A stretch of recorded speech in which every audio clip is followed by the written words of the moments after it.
Hello, if we haven't met before, my name is Kiri and I am a flower farmer here in Western Washington in Zone 8A. And if we haven't met before, this is really an intimate first meeting. So in this video, I'm going to walk through how much money I made and how much money I spent in my first year flower farming, which was last year in 2022. So this is actually part 5 of a 5-part series where I cover all the different basic accounting concepts that you need to know to run a flower farming business. So if you haven't checked out those videos, go check them out. They do provide information that will help you understand kind of some of the nitty-gritty that I'm going to go over in this video. So I will tell you everything about how much I made, how much I spent, but we'll also kind of do a breakdown on what was profitable, what wasn't, some trends, and look a little bit ahead to this next year and some things that I'm going to change based on the data from last year. So the takeaway from everything that I've talked about up to this point is that there's a big difference between textbook accounting and real world small business accounting. So I officially organized my business in November of 2021. So some of this information is actually going to be expenses that I had from 2021 and November and December of that first year of operations, but really I'm going to try to break down this information as my first growing season, which was the 2022 growing season. In my business model, I sell flowers at my roadside stand. I tried a couple markets this fall after the growing season ended. We'll jump into the details of that there, but I tried to sell value-added products and dried flowers. But I won't be doing that moving forward, and I'll tell you why a little bit later. So you want to know the numbers. I'm sure you do, right? Is that why you clicked on this video? So before we jump into that, just some forewarning. All of these numbers are going to be rounded. We don't want to deal with pennies and things. And the other thing too is that I don't have a business credit card or a loan, so all of this has been financed with cash money that I invested into the business. And some other things too is that some things aren't going to be captured on the books because I already have them, or because they're not owned by the business. So if I incorporated my portion of the mortgage payment that I could allocate to the farm and the property taxes for that, the grow lights that I already own, utilities, my computer, this camera, my cell phone, my car, all these things that I use in the business that I own personally, not as a business asset, my expenses would be a lot higher. So something to consider there. So let's keep it simple. My total sales for the year were $4,575, and that does not include sales tax. My total expenses were $12,450. So this results in a net loss of $7,875. So I initially invested $7,000 when I started my business in November of 2021. And then I had to add in $1,000 extra this last September because I had a cash flow issue. So my total owner investments to get this business up and running is $8,000. So if you work that out, that means that right now my owner's equity is a whopping $125. So obviously I spent more than I made. Quite a bit actually, more than I made. And I'm a little bit surprised by that. I was very hopeful that I could keep my costs very low, but I ended up buying a lot of investments and assets that I ended up expensing. But I spent a lot of money building out some things that I didn't forecast to do in my first year, and I'm glad I did that because some of these are already proven to be very useful. So just because I spent more money than I made doesn't necessarily mean that my business is doing bad. So remember the first video where I talked about cash basis versus accrual basis? So I run my business on a cash basis, which means that it's not matching up to when I'm getting the benefit from that expense. So basically my expenses are inflated. And a good example of this here is that in this first year of operations, I have actually 2 years worth of dahlia tubers. So I ordered dahlia tubers from Swan Island to get my stock going for this first year, but I also had to pre-order dahlia tubers for next year, which I already paid for. So I have 2 years worth of dahlia tuber expense in 1 year, but I've only had 1 year's worth of selling or growing those, if that makes sense. So really what I want to do is spend the rest of this video essentially adjusting these numbers to the accrual basis so that we can actually analyze the profitability and figure out some ways to improve my efficiencies for my first growing year, and getting rid of all the jumbled up mess of including, prepaid expenses or expensed assets, things like that. Let's look at 2022 sales. So my sales for 2022, the first growing season, were $4,390. I see a lot of these other videos about profitability and things, people reporting out the total sales including sales tax, and just be careful when you do that, because it can become a slippery slope on including the sales tax, which is a trust fund, right, that you need to pay to the state.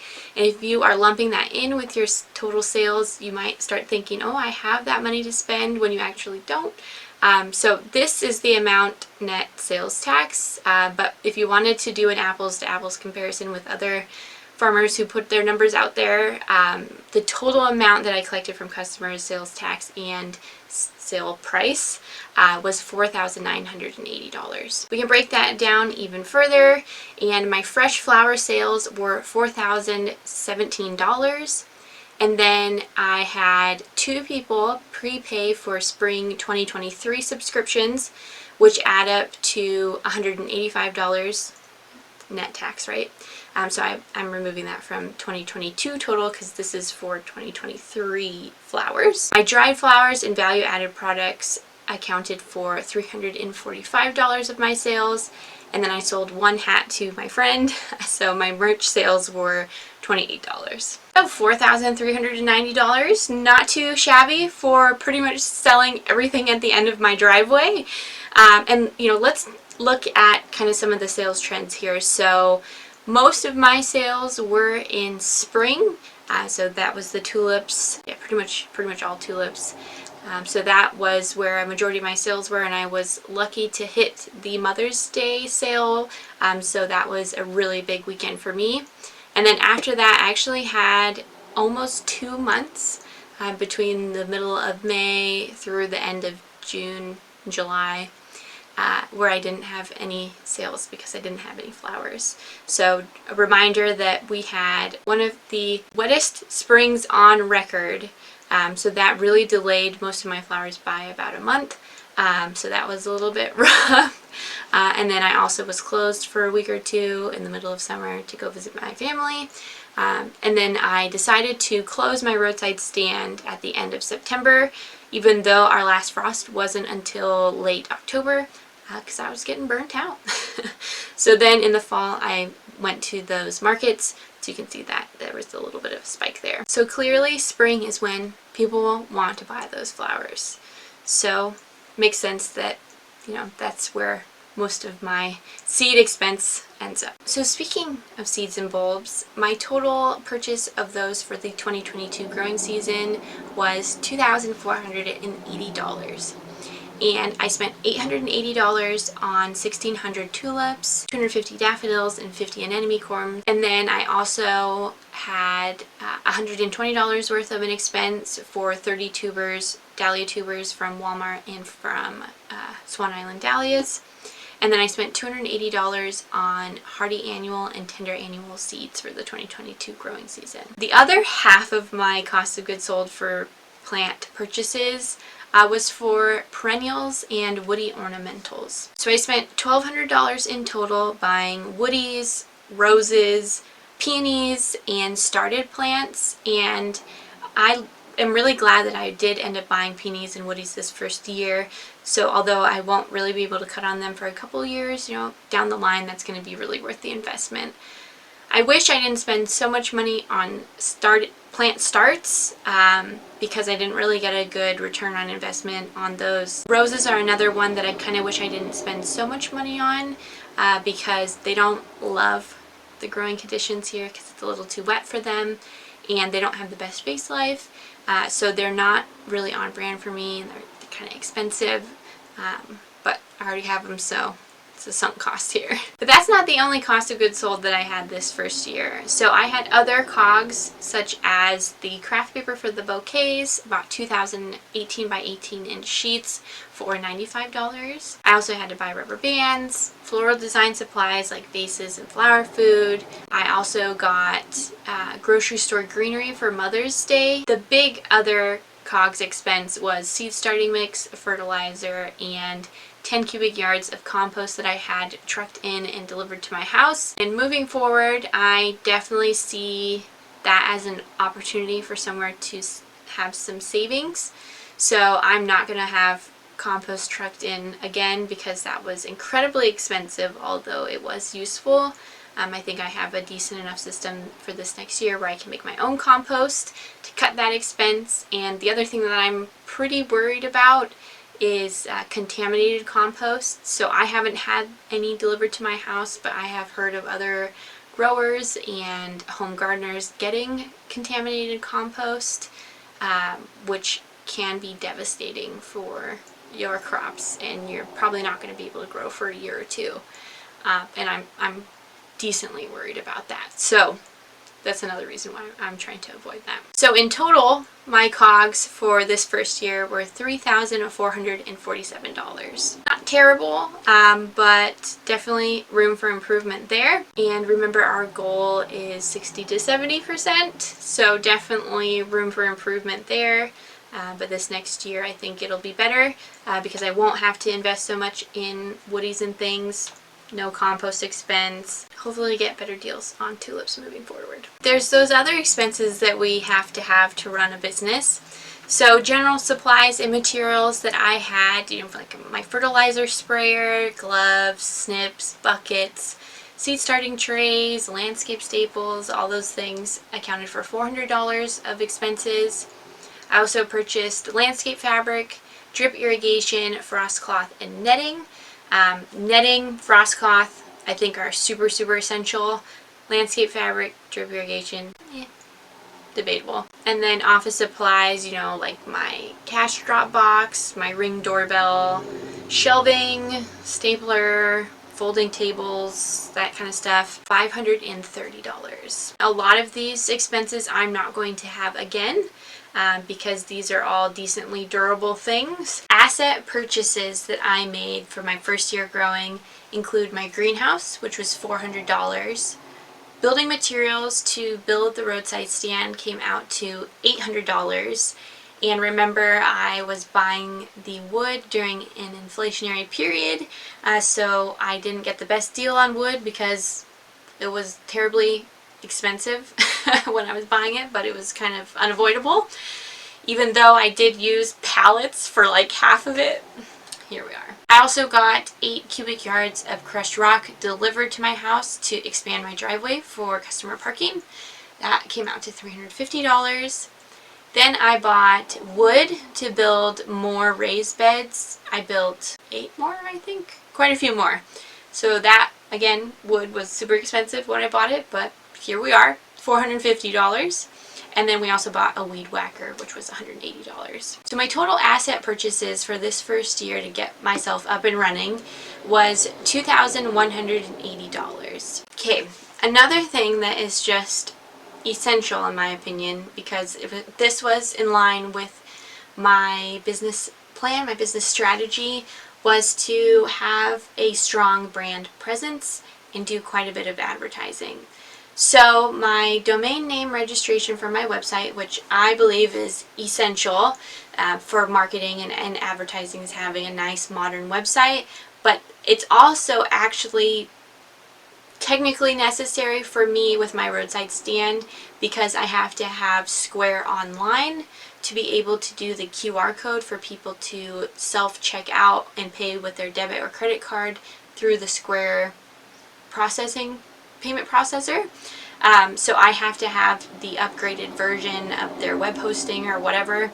So that comes out to $190 for this first year. I spent quite a bit in advertising because I self-indulged a little bit on sweaters and hats and things because, you know, you want to be proud of your business when you've got a nice logo. You want to put it out there. And, you know, I had to buy business cards and banners and things, which that adds up quickly. So that was $340. And thankfully, my logo design and my stickers were free from my graphic designer, who is my mother-in-law. So she wanted to help out my business, and so she did that for free for me. So appreciate that, because that saved me quite a bit of money as well. And you know, we're running our businesses in the modern age, which means we've got software expense and other administrative expenses, which really do add up. So I have QuickBooks Online and Ring for my Ring doorbell for my stand. So those have monthly subscription payments, which come out to a total of $460 for the year. I paid Square, who is my point of sale software credit card processor, fees every time somebody paid with credit card, which worked out to about 3% of my credit card sales at $55. So about 1/3 of my total sales for the year were made through credit cards. So I think that that is great, because if I didn't have, you know, spent the money on my website and the fees to Square, I would have lost out on those sales. So the only other expenses that I have on my income statement here are the cost of goods sold for the value-added products. So like the jars and the labels and things like that, which comes out to $240. And then the vendor fees that I had to pay to go to these 2 different markets that I went to this fall, which came out to $75. So if we run through the income statement here, you'll see that I've got my total sales, cost of goods sold, and then we subtract out all those other expenses to come to a net income of negative, so that's a net loss, $4,012. So there's definitely room for improvement on this. Like I said, I think I can cut down some of my cost of goods expense. I'm going to have less general and administrative expenses because I'm not going to be buying big assets, and I can kind of ride on some of those purchases that I already made in the previous year. So I do expect quite a few less expenses for this next year, and hopefully I can increase my sales because I'll be in my second year. People will know that I'm here. People will recognize my business. I've got a couple ideas for some summer selling, so maybe that'll generate some more interest. So I am hopeful that in this next year I will generate a net income that is not negative. But I wanted to do a deep dive into those value-added products and those dried flower sales to kind of show you how I ended up coming to the realization that this really is not something that my market is interested in. So this is going to be kind of like a discontinued operations for my business. So let's jump into that analysis here. So my hope with walking through this is to give you an idea of ways that you can do a similar analysis to any type of business activity or product that you're selling to see if it's really worth your time to sell this, or if it's ending up costing you too much money. So as a reminder, my total dried flower value-added sales were $345. And my total market expenses that are on the books that I can tie to these products are $375. Jars, the labels, the tins, the seed envelopes, the gift packaging, that all came out to $140. And that was a bit of a miss on my part because I bought seed envelopes expecting to be able to sell seeds, only to later on realize that I needed a seed selling license that I didn't want to pay for.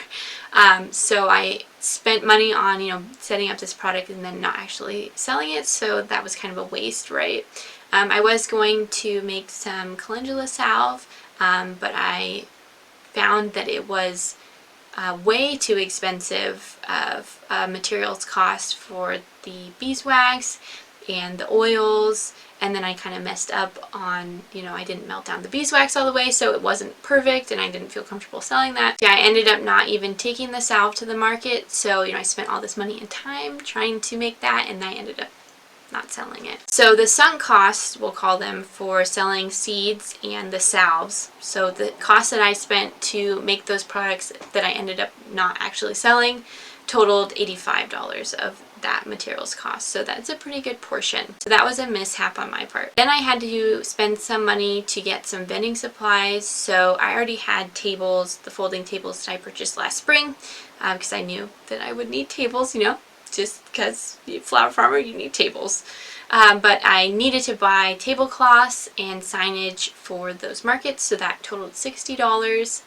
And then, I had vendor fees for the 2 markets. One market was 1 day, and then the other market was 3 days. So a total of 4 days for $75.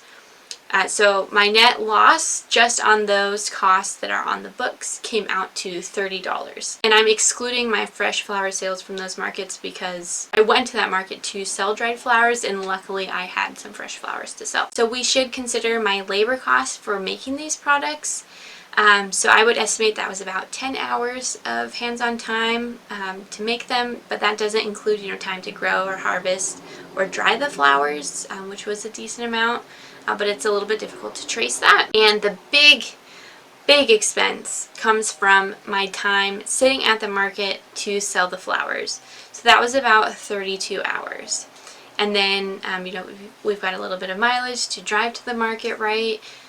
So if I was assigning, minimum wage $15 to my labor time, the labor cost alone for just this little bit of time to make the products and to sit and sell them was $630. We need to add that on to the $30 that I lost on the booked expenses.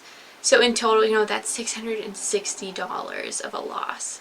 And that doesn't even include adding in the 30% overhead rate, right? That's why I'm not selling dried flowers anymore.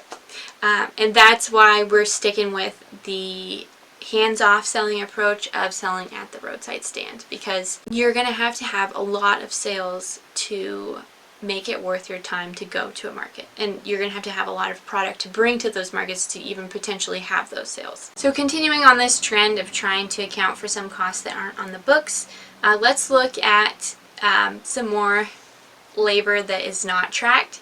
So my harvesting and arranging labor for the roadside stand. I opened up the roadside stand about 60 times in 2022 from the end of March through the end of September. I also sold bouquets not through the roadside stand, so through like custom orders or special requests, about 10 times. So we'll say about 70 hours at $15 an hour. That comes out to a total labor cost of $1,050. There's room to improve efficiency, there's room to control costs, so I'm definitely going to try to improve that for this next year. So what do you think? Do you think I did a good job? Do you think that I was frivolous in my spending?